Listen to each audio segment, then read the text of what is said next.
What's up there? Welcome or welcome back to my YouTube channel. In case you're new here, my name is Irene Kadhambi and welcome to the family. So today I want to name this segment because as I mentioned in the previous video, I will be having videos on Mondays and Fridays, and Fridays is mostly DIY, hair, beauty and other DIYs, and I've called that the DIY corner. And with the Monday section, I want to be quite intentional with it, and so I've decided to call it the Yes I Can tribe. So, or Yes I Can gang. I'll think about it between the tribe and the gang, but here it's kind of a segment, a motivational segment, yeah, where we realize that if you're going through hard times, or yeah, if you're struggling physically, then you're not alone, and that struggling moment will not last forever. It shall pass. All shall be well. So the last video that I did last Monday is more like also a Yes I Can, because I narrated to you about how I became clinomaniatic and how I've managed to overcome that. And today I'll be narrating something else, and it's a story of how I came to Europe. I did my bachelor's degree in Maseno University in Earth Science, and I know you're asking what is Earth Science. While I started that degree, I didn't know either, but anyway, it was mostly on stuff on hydrology and water resources management. And in most of the time when someone asked me what course I was doing, I would tell them that I'm doing environmental science, because if I say earth science, people don't understand, and I don't understand either, and I don't even know how to explain to them. And people also, when you tell them you're doing earth science, they'll ask you like, where are you going to get a job with? But by the time I got to that year, I got to understand the course better. I remember we did a field trip to Naivasha Water Resources Authority, but then it was called the Water Resources and Management Authority, which is WARMA. And that's when I realized that this is something that I want to do. Like, I really liked it. So I finished my bachelor's, and then I wasn't thinking even about how to get a job.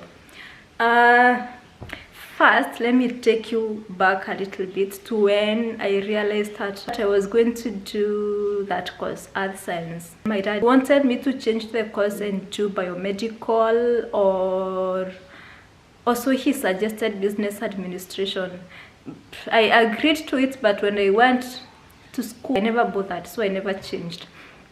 And when he realized that I not changed, he told me, okay, you just finish, and then I will enroll you for a master's degree, and then maybe you can do something else. And I was okay.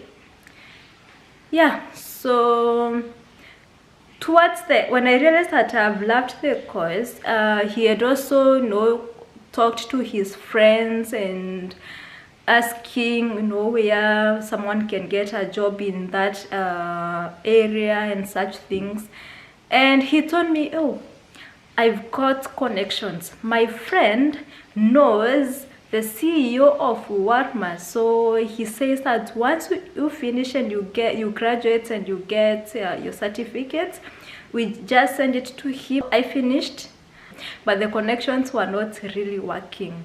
And in the process, his other friend connected him to a friend who gave me internship. So I started with 6 months of internship where I was paid 10,000 Kenyan shillings. It wasn't even enough for upkeep, so I had to rely on my parents again. I did the internship for 6 months, and he had promised, okay, that is according to my dad, he had promised that after that 6 months he would give me a job. The 6 months ended, and I was told that if I want to extend my internship, then it will not be paid. I told my dad about it, and he was like, okay, you just stick there, because if you come home there's nothing for you to do here. So I stayed there instead of going home and continued with the internship. But it got to a point where I really felt unappreciated. End of January 2016, I was like, you know what, I'm done. I went home. I was going for weekend, and I told my dad, I'm not going back. And he asked me, what are you coming to do here at home? I told him, I've planned myself. I've already inquired for a course in environmental impact assessment, EIA, at Africa Nazarene Meru. So that's where I'll go. Like, I'll go take the course in the meantime as I look for another job. He was like, okay, yeah, it's okay. So I went back, packed my stuff. Actually, I just packed my clothes and left the house to my friend, and off I went back home and started the EIA course immediately. The EIA course lasted February, March, and I think April, 3 months. And after that, I had nothing to do, and I started getting bored. I was all alone at home because my siblings were at school and my parents are working. So during the day, I'm all alone. And during this period, I used to question God, like, why is this happening? But I had also applied, I had submitted my documents to the HR at Warma, and he had promised me that, yeah, he would give me a job when an opportunity arises. So I was waiting for that, but I didn't know where else to submit my documents. So I was just there. But also at the beginning of February, I had applied for a master's scholarship in Netherlands. So how I came to know about this scholarship was through a colleague from this organization where I was doing my internship. So we reported there like almost the same time. Like I got there 2 weeks before he got the job there. And the first time we met, I remember he asked me what course I did. I told him, and he told me, you should apply for scholarships abroad. By then, you know, I didn't know that you can just apply for a scholarship and you get it. How? You need maybe some connections, the mentality that we have as Kenyans. So I was like, I think I'll just do my master's here, you know. Actually, I think I'll be enrolling for my master's this year, you know. And he told me, you know what, the masters, if you do your masters abroad, you might finish it even before someone who has already started their masters here in Kenya. So why don't you just try your luck and apply? So he gave me the links. I checked, but the deadline for 2016 was the deadline for 2015 intake had already passed.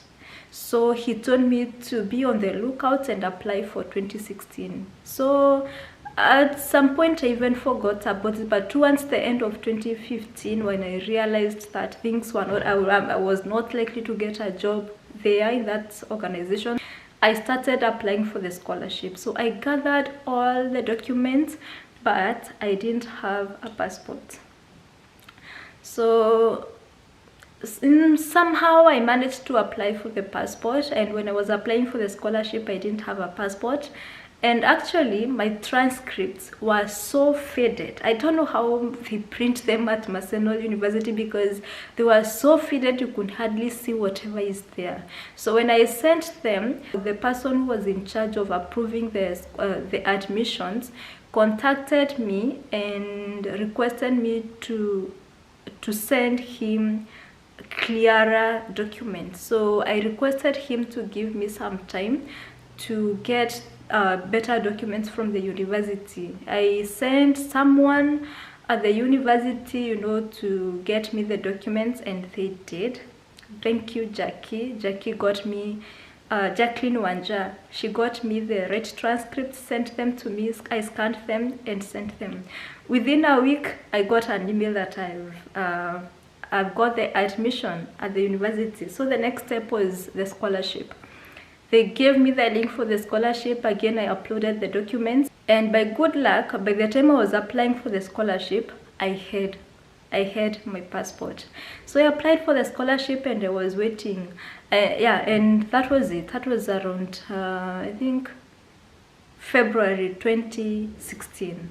So when I was at home, I was holding on to things, the scholarship and the job at Warma. And I was just praying to God, that I get one of these, because also people at home make life so hard for you, because you meet people who'll be like, oh, why don't you apply for internship? Why don't you volunteer? Why don't you they're always giving you suggestions. Why don't you tell your father to enroll you for masters? So many things, and they don't know that you're trying, but it's not working. And at some point it was kind of depressing, and I would ask God, like, why have you forgotten me? Anyway, April, I got an email that I had been nominated for consideration for the final selection, and I was really holding on that and praying to God, please, please, please, please. So come June, and the guy who had informed me about the scholarship called me to ask me if I've gotten any feedback from regarding the scholarship, and I hadn't gotten any.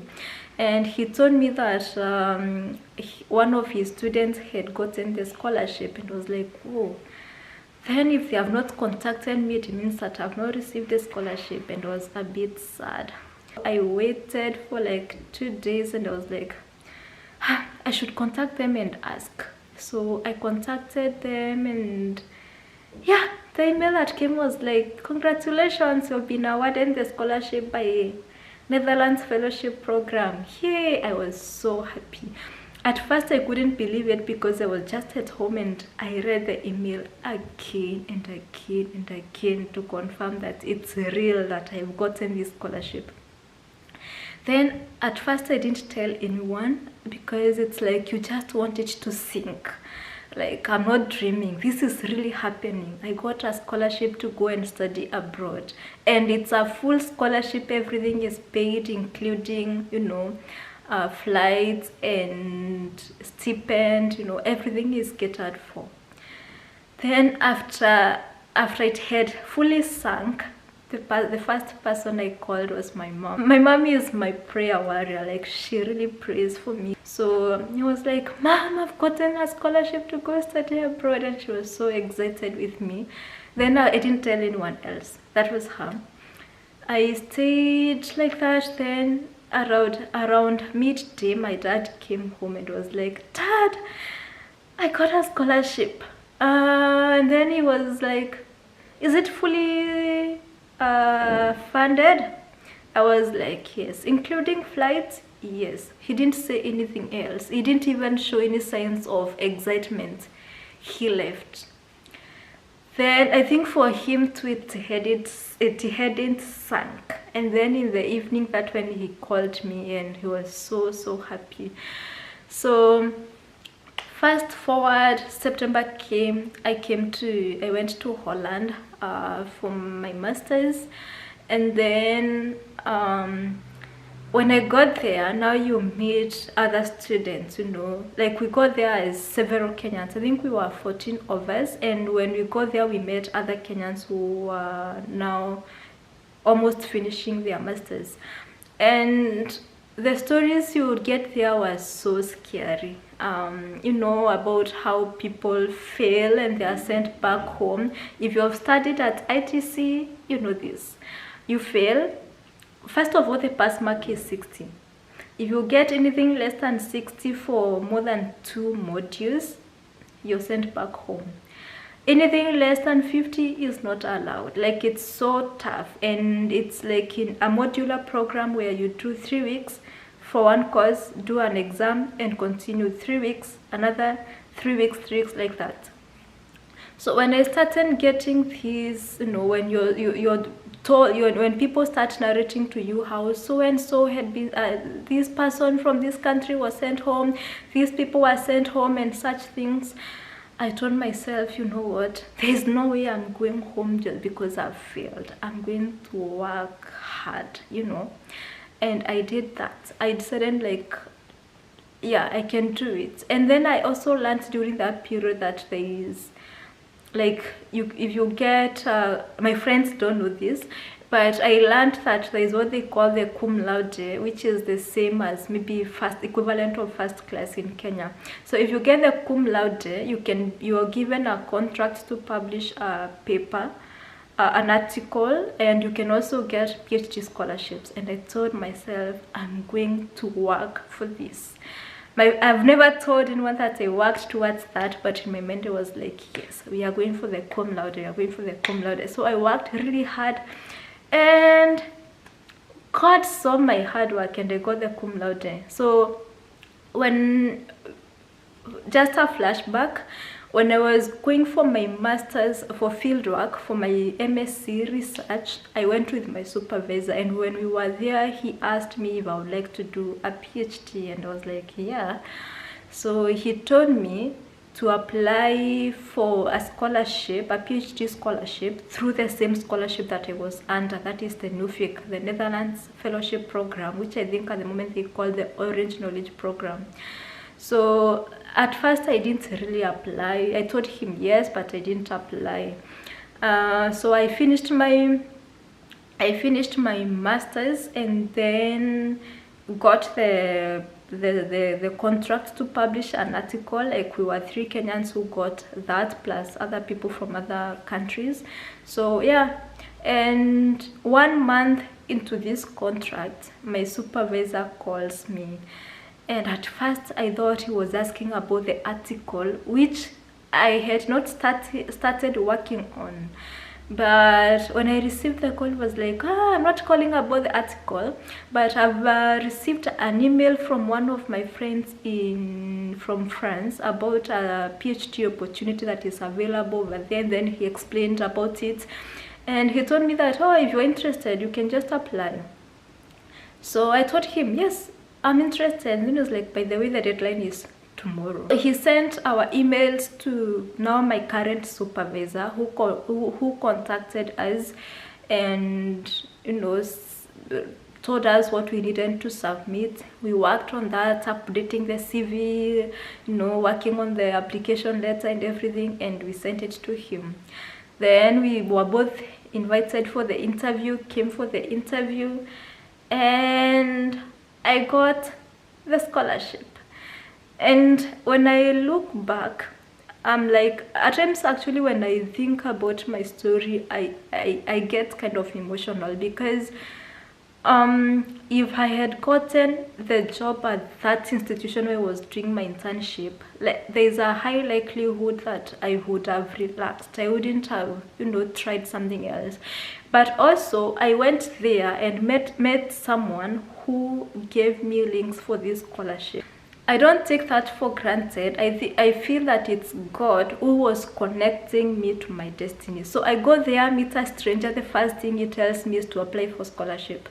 I apply for scholarship, come here, work hard, and it's like, you know, at the end of my master's, I was like, oh, okay, yes, I've been asked if I want a scholarship and I can apply for it, and he says that he can give me a really good recommendation, but also there is no guarantee that I'll get the scholarship.